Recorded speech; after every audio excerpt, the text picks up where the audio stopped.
దేవుని మాటలు వినేవారులరా, ఈరోజు వాక్యం వింటున్న మీ జీవితంలో కూడా మీలో ఉన్న అంతరంగములో దేవుని ఎడల భక్తి, దేవుని ఎడల విశ్వాసము, ఆయన వాక్యం ఎడల యథార్థత, ప్రభువులో ఎంతవరకు నాటబడి ఉన్నామో స్పష్టంగా ఎప్పుడు తెలుస్తుందంటే శ్రమ మనలను నొక్కినప్పుడు, శ్రమ మనలో ఉన్న శ్రమ ఈరోజు మనం ఏమై ఉన్నామో స్పష్టంగా మనలో మనకు చూపించేది, మనల్ని తయారు చేసేది, మనలో ఉన్న స్వరాన్ని బయటపెట్టేది అయ్యున్నది.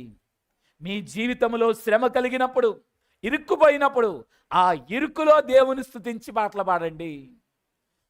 స్తుతి కీర్తనలు, స్వస్థత కీర్తనలు ఈ రెండు పాడుకోగలిగినట్లయితే మీ ఇంట్లో ఉన్న వేడి వాతావరణాన్ని దేవుడు చల్లగా మార్చగలిగిన తండ్రి ఉన్నారు.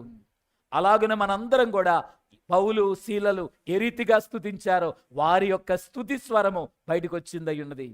శ్రమకాలాన్ని బహుమాన కాలముగా తీసుకొని, శ్రమలుపకారము శ్రమలే హారముగా, శ్రమకాలం నా తరిబీదు కొరకని ప్రభువైపు చూచి వర్ధిల్లగలిగిన కృప ధన్యత తండ్రి మనందరికి అనుగ్రహించును గాక.